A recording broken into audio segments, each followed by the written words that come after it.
And now it's time for a preview of an upcoming game by Tom Vasel. Hey folks, I like pirates and pirating games, and though I guess I don't look much like a pirate here, I look a bit more like Mr. Smee. But today we're talking about a game that's currently on Kickstarter called Privateer. This is a game in which, of course, you can be a merchant in this game and go and deliver goods and get some money that way, but you're going to get so much more money by finding exotic relics and by fighting other pirate ships. Let me show you how the game plays, and then we'll be back. With all my previews, I have to say that everything that you see here is prototype form, and so things may change, or things will change, many of these things by the time you see the final thing. What we're doing here is we're just trying to give you an idea of how gameplay works. Each player has a ship that's their color that they're going to place on the matching port, and this one happens to be in Cartagena, and there's 6 different ports on the board. And each player is going to start with a captain. Players are going to have a thing here, this is your ship essentially, and so you'll pick a captain that you'll get 2, and you'll get to pick which one. That captain will give you a special ability. Also, he'll add 1 to one of your stats. For example, Black Bart here adds 1 to your cannons. Ned Low adds 1 to your crew. Calico Jack, and I mean you're going to pick them maybe based on that, but also probably based on their special abilities. Like this guy here can sell goods for an additional a coin. And so players are going to be keeping track of their stats here. Now the top stat here is how far you can move each turn. So you start with being able to move at 3, but as time goes by, you'll be able to move farther up to 9 spaces on a turn. Crew here affects some of the cards that show up. So the higher crew that you have, the better those cards will help you, and you'll see that in a moment. The cannons here is helpful in combat, and this shows how many different cards you can have of cargo in your ship. So everyone's able to have 3 cards at the beginning, but if you fill your cargo all the way up here, you'll get 9.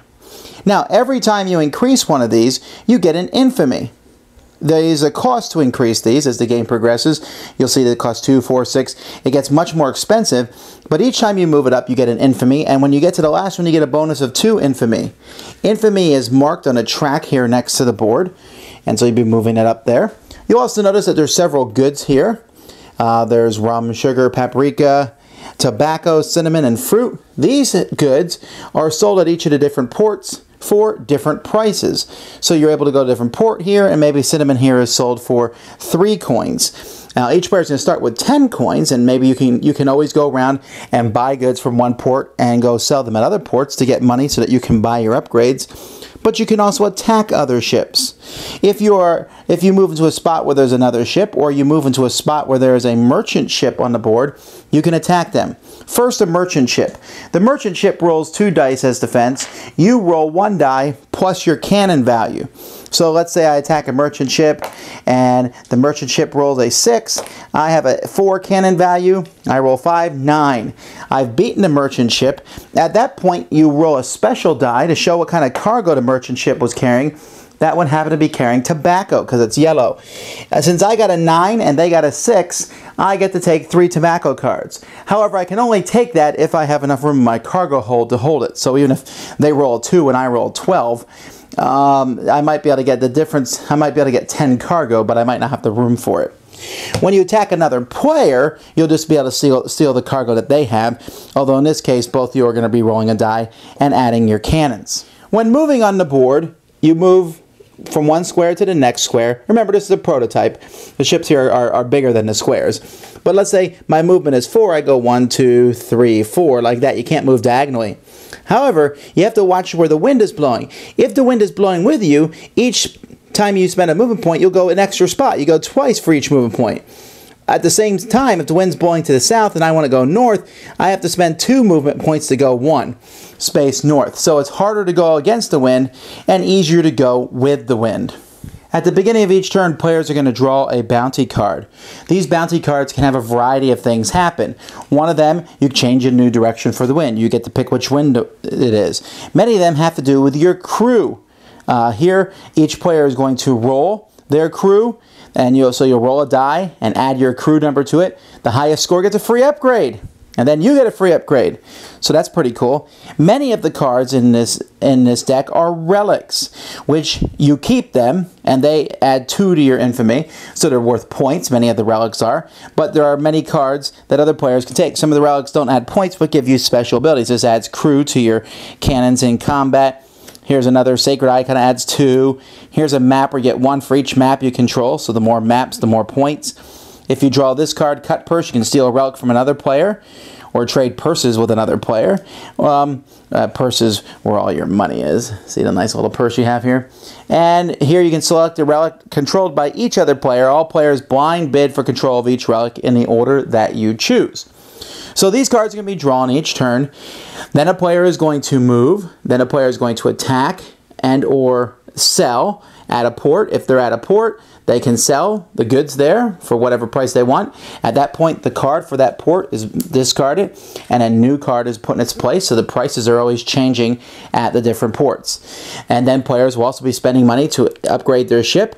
Once a player has reached 20 infamy, whether it be from relics or upgrades to their ship, that player has won the game. Privateer works really well for many reasons. One of the reasons is the game is very quick. You take your turn, you draw a card, you move, you do maybe an action, and then it's the next person's turn. So the game plays very quickly. And there's 4 different stats in your ship, so it's interesting to see which stat. Do you want to fight people a lot? Well, you'll be constantly building up your cannon to go around, attack merchant ships and or the other pirates. Do you want to get relics and cool things from the deck? Then you increase your crew. Do you want to be a merchant and go around? You can increase your hold. And of course, everybody wants to increase their speed. You can't increase all of them. You don't have nearly enough money to increase all your stats as the game progresses, but it is something that allows you to basically customize your ship.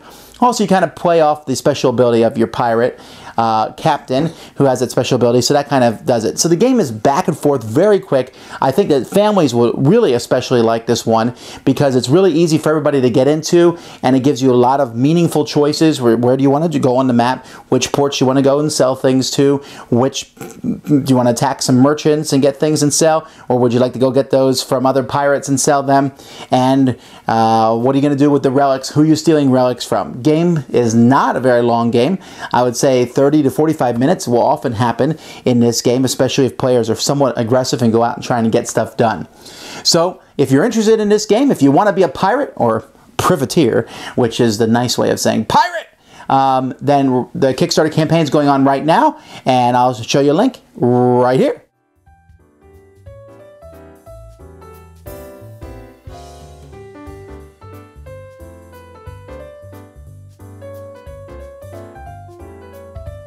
Thanks for watching our review today. For more information about board games, as well as the #1 board game audio podcast, check out Dicetower.com for reviews, interviews, and more. I'm Eric Summerer, and you've been watching The Dice Tower.